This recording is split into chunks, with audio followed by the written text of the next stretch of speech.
This is On the Market, a Bigger Pockets podcast presented by Fundrise.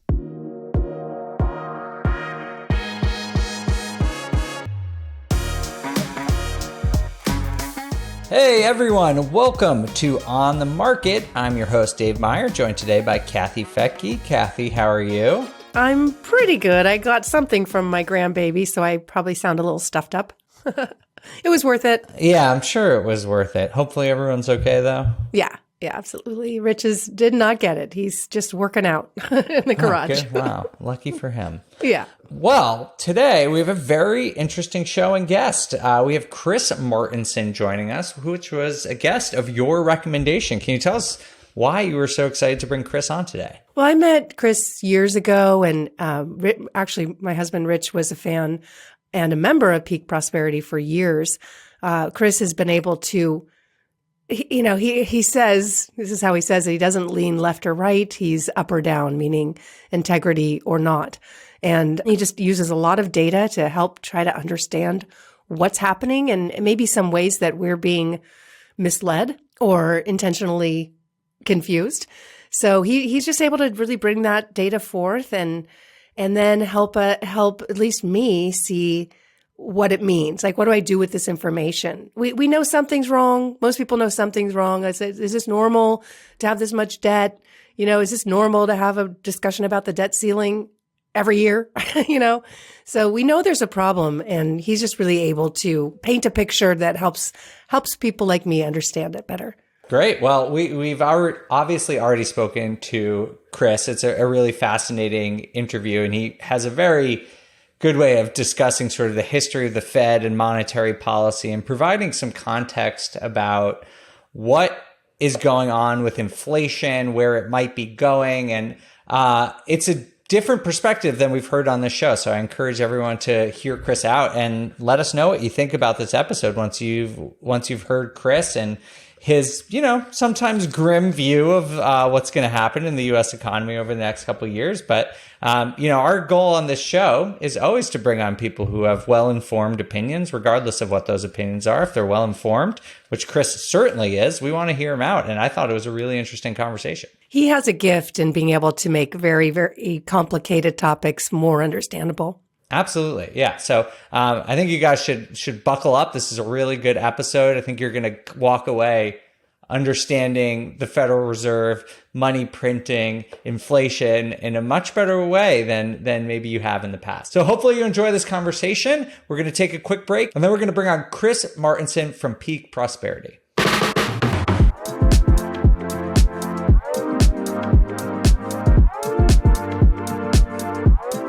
Chris, welcome to On the Market. Thank you so much for being here. Hey, Dave, Kathy, so good to be here with both of you today. Well, we appreciate your time. Can we start by just having you introduce yourself to our audience and tell us how you got into being an Econoblogger? Yeah, sure. Hey, my name's Chris Martenson. I have a PhD from Duke in pathology, an MBA from Cornell in finance. I spent a bunch of time in the corporate world. I worked at Pfizer for 3 years. That didn't work out between us. It was not a great relationship for the both of us, but I learned a lot there. And then I worked at a company called SEIC, doing things back into the business side. Somewhere along the way there, 2001 happened when I was this genius investor with everybody, and then my portfolio got shredded. And I'm a curious guy, so I started asking, why did this happen? I started uncovering things. Next thing you know, it's really consuming all of my attention. I took a sabbatical that became permanent from that job. I was vice president of a pretty large company at that time, and I started blogging. So at that time, I'm 42. I have 3 young kids. Don't take any career advice from me because I ditched all that to start a blog before there was any monetization. It wasn't easy to make money off blogs back in, this was 2005. By 2006, though, I was really curious. I started digging. I found things out about the economy that today seems so quaint, but at the time I was like, oh my gosh, the Fed prints money out of thin air, $5 billion this month. So that was concerning, but I saw these long-term unsustainable trends that was like, well, hey, there's no mathematical resolution for the entitlement programs and on and on. So that concerned me. And then I started connecting more dots, and it became this thing that I started delivering horrible lectures. I'm so glad nobody listening to this came to any of them, because this was me early stage wrestling with a big giant story in church basements, talking to audiences of 80 people, charts, 8 hours of this guy blabbing. It was awful. But eventually it condensed and it became this thing called the crash course, where I connect the economy to energy and then also to the environment. And you sum it up, it's just very unsustainable. So I said, wow, this is all going to change. What would be the response? And then that became my business. So now it's a company called Peak Prosperity. It's a very large online web community. We're dedicated to resilience. And the way we focus on that is around lots of different forms of capital. And so, yes, I'm pretty good at problem definition, but I really like the solution space, because you got to make decisions. You got to do something. But really, it was just a passion that became a mission. And fortunately, that also became my money. So I'm very fortunate in this regard. Well, the Fed just raised rates again. What are your thoughts about how that will impact the situation, banking situation, and a looming recession? I've been a long critic of the Fed. They both give too much punch bowl and then they take it away too abruptly. And so this time, this is not just a rate hike cycle. This is the most aggressive one that we've seen in the last series of them, going back 20 years or so. And it's not just that we're at 5.25% now, which is going to have lots and lots of impacts. It's that we were at zero not that many months ago. And so this has caused all kinds of things. At the time of this recording, obviously we're seeing the regional bank failures. This was just preordained. There was nothing you could do in their situation when you were, you have to match out your duration on your bond portfolio, and you're getting treasuries 10 years at 1.5%, right? Or less. That's a recipe for disaster. But we saw that same yield-seeking behavior do horrible things in the shale oil space. Obviously, it compressed cap rates like crazy in the real estate space because everybody was yield chasing. You had big, giant pensions out there who have fiduciary responsibilities on a long horizon. And when you have year after year after year of basically zero money, 0% money, what do? Well, you chase. And so we saw that chasing. And my summary of this is actually by this famous economist from the 1800s, John Stuart Mill, who said, panics do not destroy capital. They merely reveal the extent to which it has already been hopelessly betrayed. So all those deals that happened, remember, I'm old enough to remember 2 years ago when we had $19 trillion of negative yielding sovereign debt. What even is that? Well, it's today's losses is what it turned out to be. So that's the world we're in. And obviously, things are going to break now for a bit.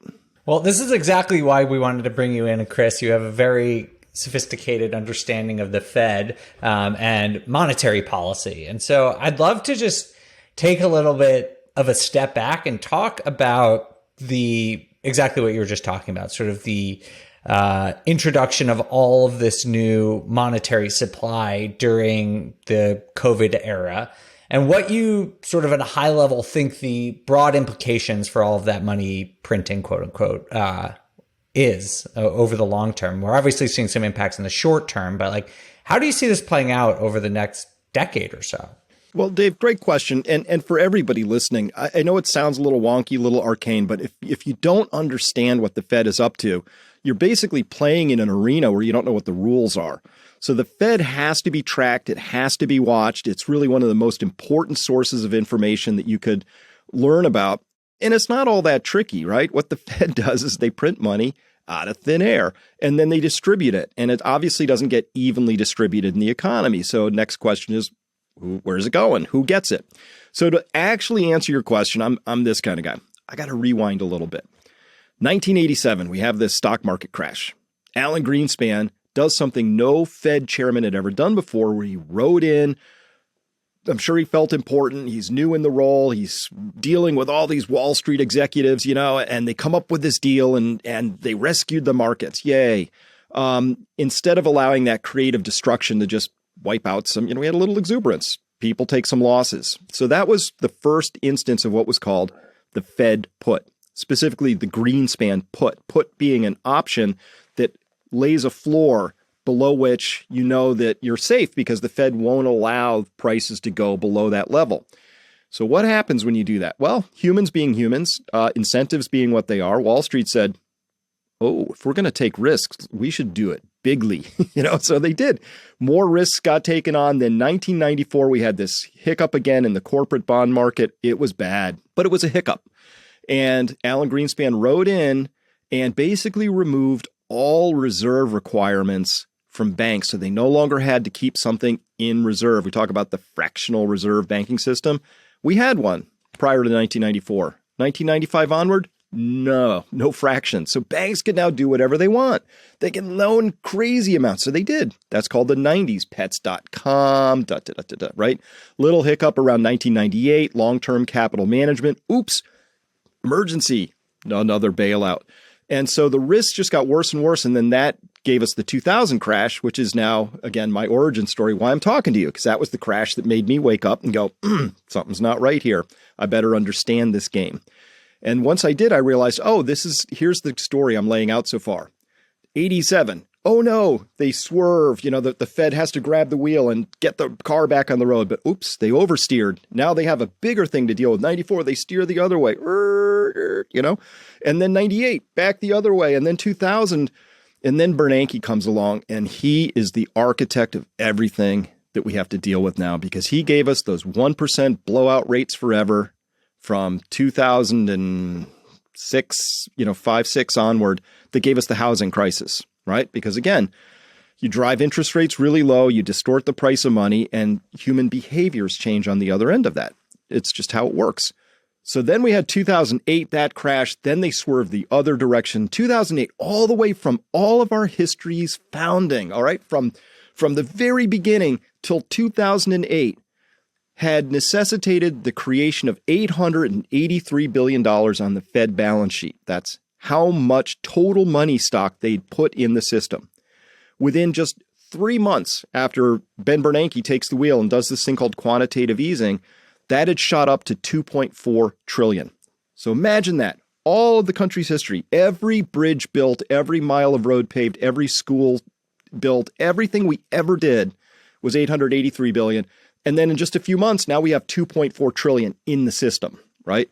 Okay, so now we have some heavy distortions going on. And carry on, 2019, it's still going on. And we had this repo market disaster in September of 2019. Remember, 10% overnight rates. That caused the Fed to have to grab the wheel and turn the other way. But then COVID. And now we have to talk about something that takes everything I've just talked about and make it pale in comparison enormously. We went from about $4 trillion to nearly $9 trillion on the Fed balance sheet, $5 trillion in just 3 months. And it's extraordinary that happened. Never before in history, unelected people suddenly making the decision that, $4 trillion is the right number, $5 trillion is the right number. And this time, that also through the PPP loans, what happened was the federal government started to grab some of that $5 trillion. It didn't just go to Wall Street, driving up stock prices and bond prices, but some of that got out to Main Street. A lot of it got out to Main Street. And now we have inflation out on the street as a consequence of that. And here we are. So there's really no easy way back from this at this point, but the story is simple. Oversteer to oversteer, larger and larger. And so the prediction I have is simple. The Fed's going to have to do this again, but next time, it's even bigger, and people need to be ready for that. Chris, I have so many follow-up questions for you on that. But Me too. Before we get into it, I just want to ask a clarifying question to help our listeners understand. When you say money on the Fed's balance sheet, can you explain the significance of that? Sure, absolutely. So I know most of you, all your listeners are familiar with the financial statements, right? But the balance sheet of the Federal Reserve is where it keeps its assets and its liabilities in its capital. But so an asset to a bank is somebody else's debt, right? And a liability to a bank is somebody else's asset, right? So when I put money into a bank account, that's my asset, bank's liability, right? So we just have to remember banks are just on the opposite side of the transaction. So when I say the Fed's balance sheet is growing, it's putting things onto the asset side of its balance sheet, which means it went out and it bought mortgage-backed securities, it would buy treasury notes. And so when I say the Fed buys them, how does it do that? Now, you or I or anybody listening to this, when we buy something, we have to have some cash on, one side of our balance sheet so that we can go out and use that cash. When the Fed buys something, let's say it buys $1 billion of mortgage-backed securities from a primary dealer. It just reaches out, informs them we're taking that $1 billion, and $1 billion in cash or currency shows up in their bank account, right? Where did that cash come from? Well, it's the Federal Reserve. They got their magic keyboard out and they go clickety clickety click. I need $1 billion, and it goes over. And so they take the mortgage-backed security, and $1 billion in Federal Reserve credits show up over there. It's cash. So when the Fed's expanding its balance sheet, what they're really doing is taking debt instruments off the market and putting them on their balance sheet and pushing cash out there. And the reason they do that is they figure that when, financial institutions, they're not in the business of having cash on the balance sheet. They got to do something with it. So if I'm the Fed and I take your mortgage-backed securities from you, which are paying you, 4.5%, and I give you cash in a zero yielding environment, you're like, I got to do something with this, right? And that's why the Fed does it. They hope that this provides stimulus. Dave's going to go out and do something with that $1 billion in cash I just gave him. And, maybe he's going to loan it to Kathy and she's going to do something great with it, right? So that's why they do it. They're just pushing cash out there, knowing that cash out in the market provides lots of liquidity and hopefully it stimulates something. Did that explain it? It does. But what does it? I mean, to me, it just sounds like one big Ponzi scheme, honestly, that you could just make money and out of thin air and then lend it and charge people for it. And anyway, that is what it seems like. But what's the impact that this massive, massive amount? I mean, some say as much as 13 trillion. I know I've been saying 7 trillion, but really how much money was created since 2020? Well, we have to look across. This is a global thing now, right? So we have to at least include the G7 central banks. And that number is close to 20 trillion right now. And they're starting to wind it back a little bit now, but 20 trillion excess dollars. Because, if I took the names off of the Nikkei, the German DAX, the FTSE, all these, major stock indices, plus, the Russell, the Dow, the S&P, the NASDAQ. If I put all those charts up on any given day, but I took the names off, only the most seasoned of pros could tell you who's who, because they all trade in synchrony right now. So we have this one big global monetary system. So you can't just track what the Fed is up to anymore. You kind of also have to understand what's the ECB doing, what's the Bank of Japan doing, because they're all actually doing the same thing, which is throwing a lot of this liquidity, which is thin air cash, out into the system in the hopes that this all sort of works out and resolves. But Kathy, you're getting to the heart of this, which is that simply printing money doesn't guarantee that it's going to do what we need it to do, or it's going to stimulate the right sorts of behaviors. It's a very blunt tool. You throw trillions of dollars out there, cross your fingers, and guess what? A lot of it doesn't go to productive uses because it goes to speculative endeavors instead. And so bubbles everywhere. That's what we're in the business of seeing right now is we have multiple bubbles across multiple asset classes, and they're in danger of all being pricked at the same time. But that's what the central banks do. They blow bubbles, they prick them, they clean up the damage. Wash, rinse, repeat. Where do you see the biggest bubbles and the biggest concern? Well, I mean, we obviously had huge bubbles in the so-called crypto space, which is actually digital forms of currencies, right? So remember, they were like, even coins that were started as a joke, suddenly were worth, tens, if not hundreds of billions and all of that. So that's an example, right? Remember, I'm old enough to remember the 2000 internet craze, right? Which was, we had all these strange explanations. So a bubble is anywhere you have a strange explanation, like, oh, it's eyeballs, oh, you don't understand, this thing is worth more because X, and X is a really weird reason you don't totally understand.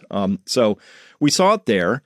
Certainly we saw it in inflation is everywhere and always a monetary phenomenon. That's what Milton Friedman said. I believe him. And so you see inflation where the money goes. So for a long time, they said our inflation was low because they measured it in terms of the price of milk and gasoline and things like that. But the money went to Wall Street. So what did we see? Right there during that whole run up through till 2020, we saw trophy properties going exceedingly expensive, right? We saw Gulfstream 650s. You couldn't get your hands on one, large waiting list, huge waiting lists for giant yachts. Art auctions were going crazy. Large diamonds and other gems went nuts. Those are all places that people who got that money dumped on them, that's what they buy. So we saw tons of inflation, but we have to include, we saw inflation in the stock and bond markets.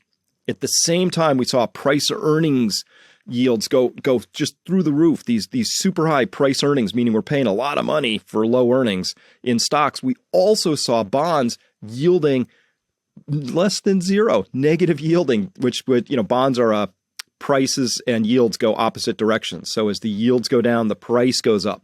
So prices going up is inflation. So we saw huge inflation, stocks, bonds, many classes of real estate, Bitcoin, trophy property. It went everywhere. It was one of the more massive moments of inflation that anybody's lived through. I mean, some people are saying it's going to be a recession of the wealthy because people who could just blow money on art, and all of a sudden, will it trickle down to everybody? Okay, now we're down to it. So there's only two paths, okay? There's only two paths left. One, we go down a deflationary path, right? And in deflation, these are punishing. Nobody likes them. It causes austerity. But really, it's the holders of bonds get crushed, and the holders of equities often get crushed as well. That's a really unpopular road to take because nobody likes it. But in particular, who tends to hold all those bonds and stocks, right? Well, tends to be the Federal Reserve, its employees, its friends, its neighbors, its relatives, and the entities they hope to go and work for someday. That only happens when it breaks on them and they can't control it. So that's a very rare event. Alternatively, we have to inflate this away, right? And so inflation is always the preferred route. That's the direction they want to go. All their statements to the contrary. And inflation's awesome because everybody has to chip in for that, right? It steals from every single bank account. So if I could, inflation is often characterized as like this mysterious thing, like a comet was an omen to the Romans. We're like, oh, there's this inflation. Where'd it come from, But it's an act of policy. In inflation, what it does is it's not the price of things going higher. We got to flip that. Inflation is the value of your money going down. So if I have money in a bank account yielding today 4%, but inflation's 8%, I'm going to lose 4% purchasing power. Who took it? Where did it go? Because purchasing power is a real thing. It evaporated, apparently. It didn't. It was stolen away, and it was taken as an act of policy. So inflation is always the preferred policy because it nibbles at everybody, but it helps those who are most highly indebted, which includes the federal government, get out from under that. And so that's what they always try to do. The problem today is that we no longer exist in that unipolar world where the United States prints and the world has to take it. There's this extraordinary set of developments over in what's happening in the so-called BRICS countries who are gaining a lot of power. And so we're at an extraordinary moment of, it's a regime change from unipolar, dollar-based world to multipolar. And that's a huge transition that has a lot of potential implications. And well, don't you think all the inflation and money printing is sort of fueling the BRICS countries to try and become and establish themselves as a more popular reserve currency because they don't want to have the negative impacts of monetary policy of the United States? Absolutely. That's part of it, because otherwise they just have to absorb whenever we decide to export our inflation. Their choice was eat it, So that's not popular, but we can actually date this, Dave. We can put this to a moment. February 28th, 2022. 4 days after the Russian invasion of Ukraine, the United States comes forward and says, oh, we're seizing Russia's sovereign reserves, which proves that they were neither sovereign nor actual reserves. This was actually one of the biggest moments in our financial histories where basically the United States said, we don't even care if you're a nation state. We don't care if you came by your money honestly. We decide we're going to freeze that and seize that, right? Not unlike what Canada did with those people who donated, I think, quite legitimately and legally to the truckers movement that was happening up there. When they seized people's bank accounts, they contravened every known rule and law. And those are two warning shots across the bow that if you're a BRIC country, you're like, I don't want to be exposed to that. The United States can just be unhappy with me someday and take everything that I've worked for, traded, honestly dealt with, saved, however you came by it. That was the moment. And so that really put the rockets on that particular development. They've been kvetching about things for a long time, but that was the moment. And I'm astonished at how fast this is actually beginning to unravel here. Yeah, it seems like almost every day there's some news about it. I would imagine the research I've done about it seems like they have high intent to do it, but it might take a little while for them to really establish themselves. But if they intend to do it, it will probably continue to move in that direction. Yeah, they're doing well. So there was another warning shot, which was not only did we seize Russia's sovereign reserves, but we also cut off their banks from what's called the SWIFT system, which is how banks do interbank messaging to settle. And if you're cut off from that, you can't be part of the banking system. So they developed their own. And so there's actually already China and Russia are using a different system. So it's really hard to convey, but the United States and a lot of Western interests, we had extraordinary power because of having that financial position. And that just all got undercut and taken away. And I wish we'd had legit debates about, like, is this a good idea or not? This feels way beyond what the executive office ought to be able to just unilaterally decide to do.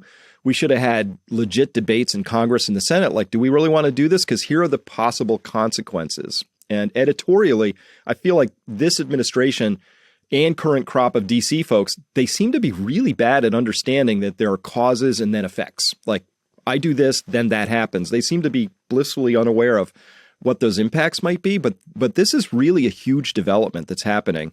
And it's happening faster than I thought it could have. And so we're just going to have to watch that. It could unwind. This could go faster than people think. And Chris, I mean, I've known you for a long time, and you've talked about this and warned about this for, like you said, for decades now. And here we are.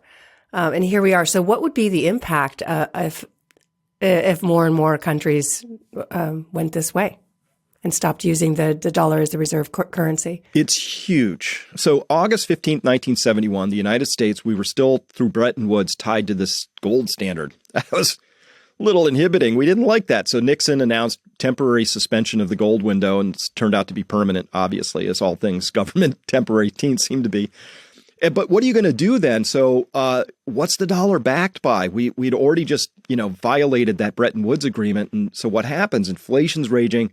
This evil genius, Kissinger, comes along and enshrines something in 1973 with a deal with Saudi Arabia saying, if you sell oil, why don't you just trade it in dollars? In fact, we enshrined this thing called the petrodollar, where all oil traded anywhere in the world was traded in dollars. So country A, B, Z, they all needed dollars to buy oil, and everybody needs oil, right? So it was this beautiful thing, and that's what's in the business of unwinding right now, is this thing called the petrodollar. And it's as simple as this. Does oil have to be traded in dollars or not? Because if it is, and you're a country that wants to buy oil, you're Chile, say, you have to have dollars, which means somehow you have to run a positive trade balance with the U.S., which means the United States gets to run this horrifically large trade deficit, which we've done forever, right? When that unwinds, there's approximately, last I saw, about 10 trillion US dollars that are parked offshore because of that petrodollar business. All right. What could threaten the petrodollar? Saudi Arabia just a couple days ago announced they want to officially join the BRICS. They've already inked deals with China to give them preferential access to their oil. They're going to trade it directly in yuan. So the petrodollar is already under attack. This isn't like it's going to happen or when. It's happening. So if that happens, here's the simple summary. All these dollars floating offshore, many of them no longer are needed by their host countries. So what do they do with them? You either sell them so the dollar starts to fall, or you say, maybe I should buy something with these dollars while I still can. So the point here is that anything that trades internationally that we might want will suddenly become more expensive. But what's actually happening is there's too many dollars out there chasing them. So it's the dollar losing value. So prediction would be within a few years, we would see hideously high internationally traded oil prices in dollars, most commodities, anything that's really traded in bulk by the U.S., which is almost everything at this point, because we offshored our manufacturing. We gave that away. That'll come back, but that's a long, slow process. And so that would be my prediction is we'll just see things become anything that isn't nailed down, you can put on a boat, gets more expensive. I want to switch gears a little bit, Chris. This has been super interesting, but I want to ask you about a couple of recent events then, just get your take on them. The first one is the debt ceiling. The Janet Yellen came out and said that they expect that the Treasury could default as soon as June.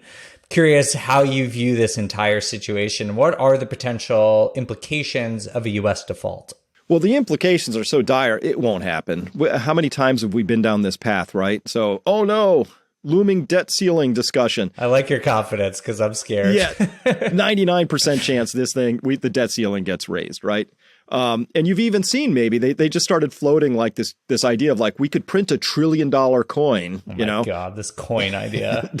At any rate, bottom line is there'll be some brinksmanship. We'll get there. There'll be some concessions by the Republicans, which won't really do anything. We are facing a really huge sea of red ink in the United States for the next 10 years at least. And a recession, when one comes, will only make that more extreme. So lots and lots of printing. And there's no other way around this, because a debt default, if one did happen, right, there's two ways that could happen. First is what's called a technical default. The government actually misses a payment or two, but it's not permanent. It's just, these bonds that were due Monday, we had to pay them on Wednesday or something like that. So that would be a technical default. That would trigger lots of chaos.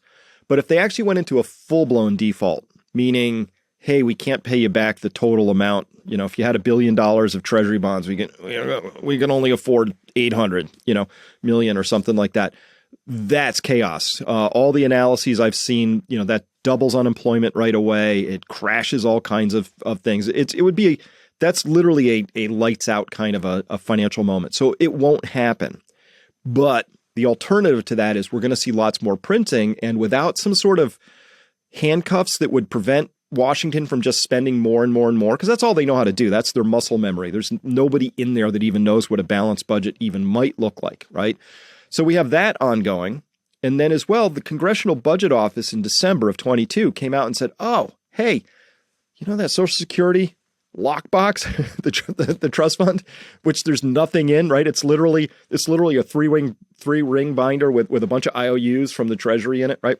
Even that goes to zero by 2033.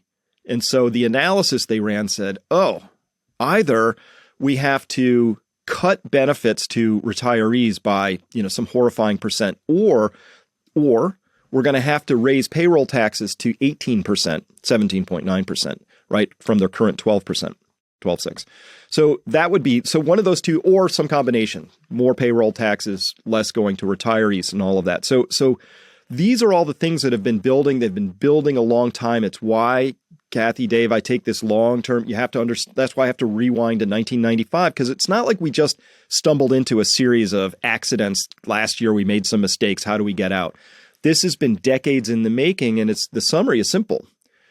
People like a free lunch. Washington wanted to both conduct wars and cut taxes, and we wanted to live beyond our means. It's a very old story. It's why households get in trouble. And so we have to figure out what we're going to do.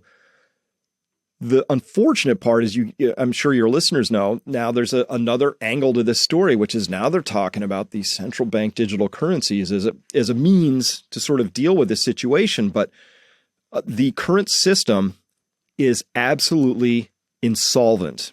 Not bankrupt. Bankruptcy is a legal proceeding. It's insolvent. The liabilities and assets, they just don't line up at this point in time. So if people ask me for, like, Chris, I'll give you 10 seconds. What do we need to know? I say, listen, you just have to resolve the answer to this one question.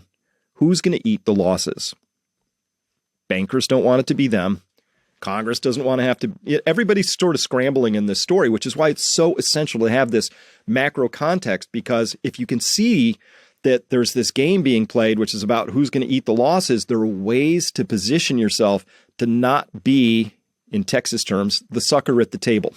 You got to figure out what you're going to do about that. Oh, that was going to be my next question. How do we not be the transition? Right. How do we not be the sucker at the table? I mean, how do you protect yourself? Where do you put your money today? This is a great question. So for financial capital, and again, I talk about 8 forms of capital as being important to your resilience going forward, but financial capital is always where we start. If you don't have financial freedom, all the rest are kind of much harder to accomplish. So this story's been played out over and over again throughout history. We can see it in Zimbabwe. We can see it in, the Austrian Empire, 1918, through their punishing inflation. We can see it in Venezuela. Same story, hard assets. So let me rewind a bit. So 1918 to 1923, one of the more punishing rounds of inflation in Austria, right? We saw, people in Germany carrying their wheelbarrows full of worthless marks and all of that. And, how did that happen? And it's funny, when you read books about it, they call, there was this great wealth destruction. All these people got wiped out, right? No, the people who got wiped out had their money in German bonds at that point in time. They had their money in increasingly worthless currency. The actual wealth of the nation. So here's where we have to flip our thinking. Wealth is not money. It's a marker for wealth. Real wealth is land, trees, soil, houses, productive factories. It's tangible, real things. The rest of it's just sort of paper claims on that, and it's wonderful, except when that blows up. So everybody who's fully exposed, like if you're one of these people, if you're listening and you have 100% of your wealth is tied up in things that you can find on a computer screen only, right? It's exposed. So I'm over here saying, listen, when the dust settled, though, after that whole Weimar explosion, they said, these middle class, so much wealth was destroyed. That's not what happened. Wealth was transferred. There was still just as many farmland acres, factories, roads, hotels as there was before the inflation as after. Who owned them? Now that changed. And so that's what we're watching happening even now in watching, JP Morgan picking up, the bank assets of First Republic for basically pennies on the dollar, right? That same wealth transfer is about to happen. So the way you protect yourself is you make sure you have a significant portion of your wealth on this side of the wealth transfer line, which is the productive asset side. So hard assets, gold, silver, oil. I love oil. I love natural gas here for other reasons that are, about supply and demand. I love productive real estate. And I love, I'm talking to you from a small farm. So these are the kinds of things I love most. Productive real estate. What's productive real estate? Like factories? Or what do you mean by that? Yeah, so imagine there'll be some carnage for a while, obviously, and the dust will settle. And guess what? We'll have an economy again that will pick up out of this. Like right now, as we're speaking, in Leavenworth Supermax prison, there's an economy running. People will always have an economy. That's not an issue. The question is what form is it going to take? And people are always going to need, if you think about Maslow's hierarchy of needs, and at the bottom, you've got warmth and safety and security and food and shelter and things like that.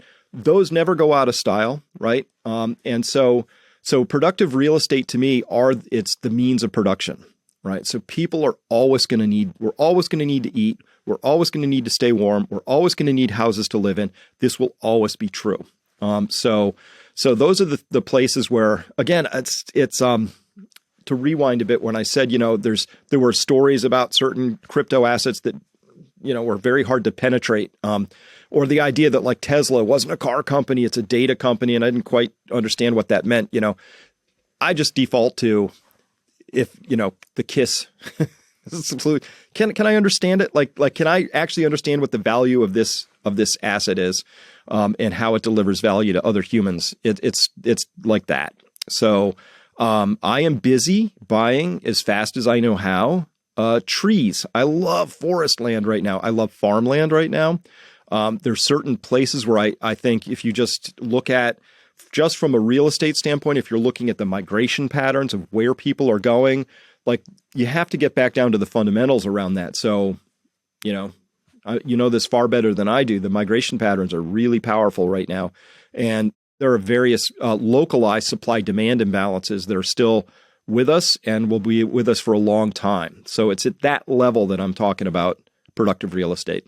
Chris, you consider diversifying assets outside the United States too? Like if the U.S. is particularly at risk, would you buy bonds in different countries or real estate in different countries? Or how do you look at that?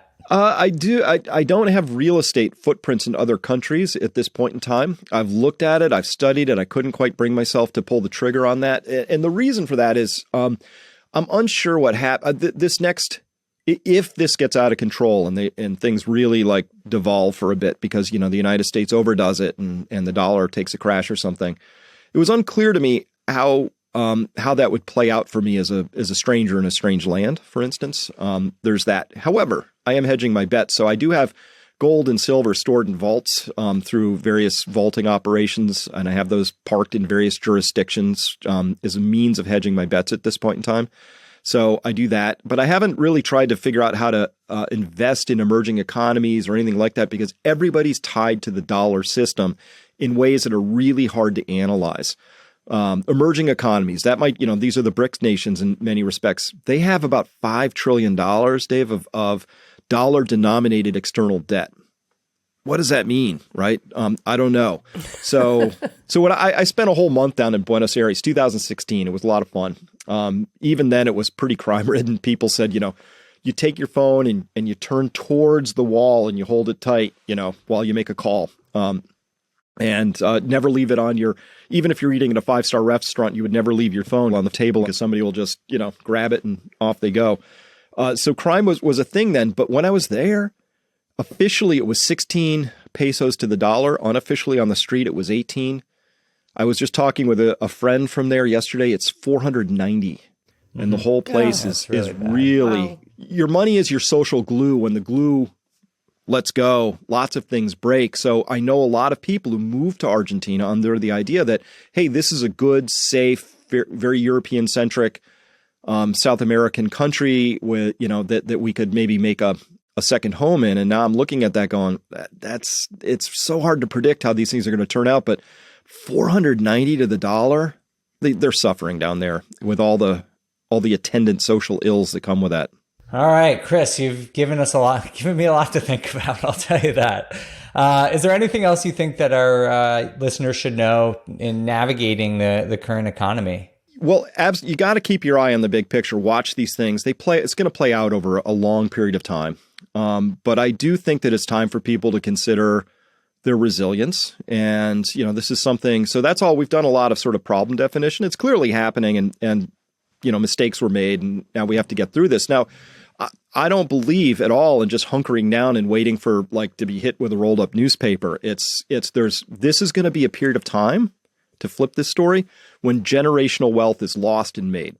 And the dividing line is going to be the people who can see this clearly coming. We're going to have to take really bold risks. We're going to have to make decisions with imperfect information.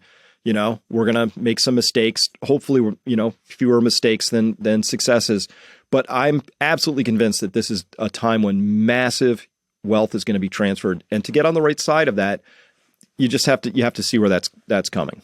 And secondarily, though, if there are these other forms of capital that we talk about, your social capital, super important, right? Not just how many people you know at all, but how well do you know them and what kind of relationships do you really build with them? This is quick aside on that. I always seem to have an aside.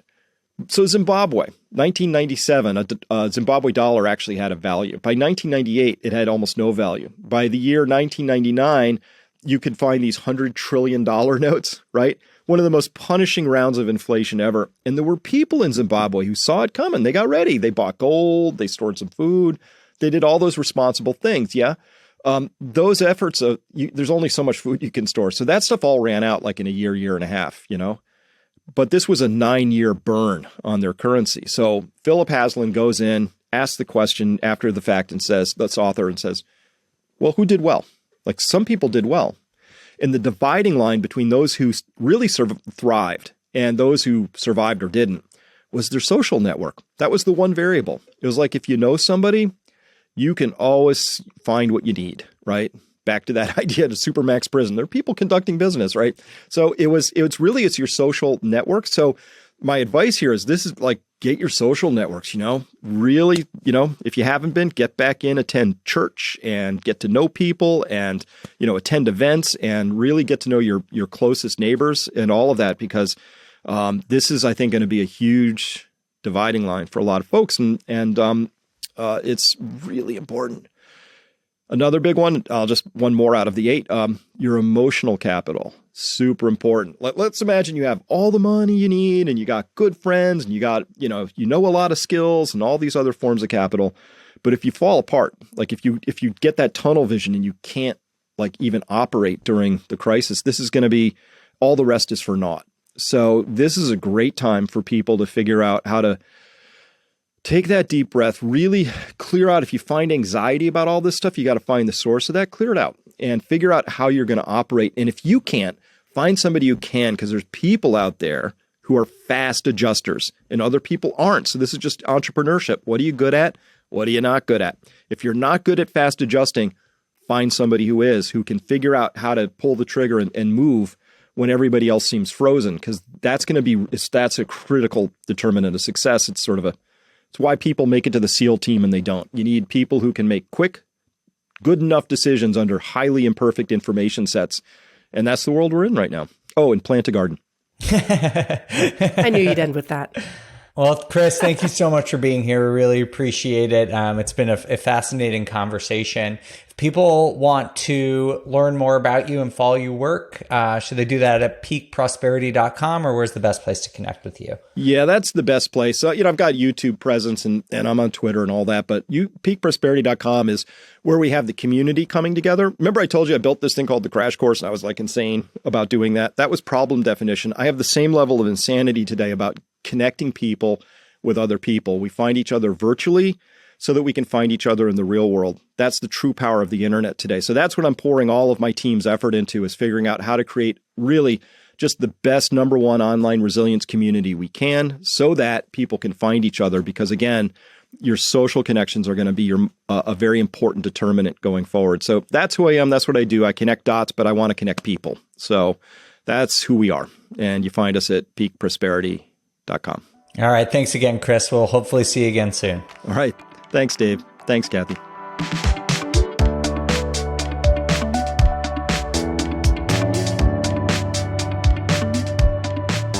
Kathy, what do you think about our conversation with Chris? Well, it's a little depressing, really, but it is a strong dose of reality. These are conversations I've had for years, because right about the same time, early 2000s, I also discovered kind of this whole banking system, and it just seemed really unfair to me. And I've been aware of it, but at the same time, you just have to figure out how to survive in that kind of environment where there's things out of your control. Yeah, I hope he's wrong, but yeah, I think he makes some really compelling, interesting points about just the level of money printing and what's going on. And, I don't know as much about this as Chris, so I can't specifically agree or refute some of the points he said. But I think the thing that really stuck with me was this image of the Fed just pulling their car all the way to one side of the road and then all the way to the back. Because that is just so clearly happening. It's just we're sending the economy too far in one direction. We're sending it too far in the other direction. Honestly, I didn't really understand it went all the way back to 1987. And so we've been in this cycle where we're correcting, then overcorrecting, then going back. And, again, I don't know the specifics as well as Chris does, but that type of scenario that just does not smell good to me. Yeah, it's been a question I've had for a long time, is we've sure printed a lot of money, but where has it gone? And has it really improved our society? Has it improved things? It sometimes just feels more like that investment. You put money in and then the person in charge of the investment just spent it on their plane, or a really nice dinner. It's where did it go? Did we get new buildings, new roads, or did it just go to somebody who, like he said, bought a new jet?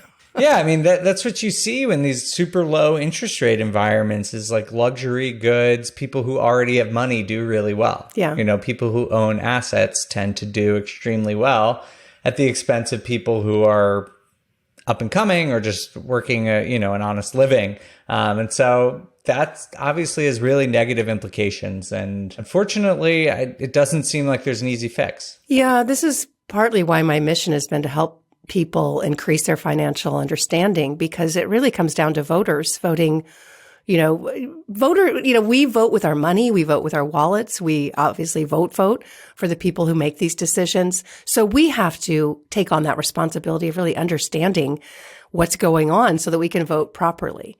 If you're wanting certain things for the government to pay for, who pays for that ultimately? And unfortunately, there's a disconnect there where people get really excited, getting these checks and so forth. And what you turn around and go, oh, but now I'm paying for it through inflation, or I'm paying for it potentially in higher taxes. So there's no such thing as free money. We're going to pay for it in the end. Yeah. And it seems like though, like at this point, how do you even turn off the spigot? Even like, regardless of is there a policy solution to it? Well, I think people like to think that certain political parties are better financially, but it's all of them love to spend money. Politicians just spend money, and they can. Yeah. So is there a solution? I think Chris said it. They're just going to keep printing more money to cover up the issues and to pay the debt and to pay for all these things that we promised our the constituents of America. Yeah. So how do you operate in that environment? And I think we're all really aware. I talk about this a lot. If we know inflation is a way of life, well, you better buy things that inflate, right? That you better buy the right kinds of things or invest in the things that will be worth more and that will be affected by that inflation in a positive way. Again, of course, real estate. All you have to do is look at charts and see that it just keeps going up because it's a hard asset that people need and want. Farmland, that's really, I hear that a lot. I wouldn't know what to do with farmland if I bought it, but I know that a lot of wealthy people are. Yeah, people seem to do that. Yeah. Well, luckily, Jane, my partner, likes to plant gardens, so I got that one covered. Yeah. Wonderful. I think it's a hobby, though, not as an inflation hedge. She just enjoys it, but at least we'll have some carrots. At least you'll have some carrots. And that's what Chris, he ends every single session, every single talk with plant a garden.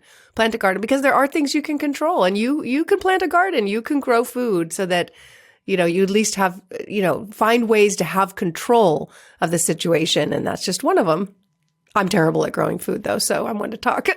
Me too. Just good at eating it. Yeah, me too. All right. Well, thank you so much, Kathy. This was a lot of fun, and thanks for bringing Chris on. If anyone wants to connect with you, where should they do that? Realwealth.com is my company. And then, of course, on Instagram, Kathy Fedke. I've got the blue check mark now, but I guess anyone can get it. So it's really not that jealous. special. I can't get it. I don't understand. I think it's because I'm in the Netherlands. It's not available here. Yeah, I think in America, you just now have to prove your identity and then you get the blue check. But I like it because at least you'll know it's me and not a fake. I know. I can't get it. I was using a VPN to try and show that I was in the United States. It did not work. Well, we'll just have to deal with the fakes of you, the most recent being you in a bikini, which was fantastic. So if you see an Instagram fake of Dave in a bikini, it may or may not be him. Yeah. You'll never know. You'll never know if it was real or not. But I am at the Data Deli. No underscores, no extra letters or anything. Just the Data Deli if you want to follow me there.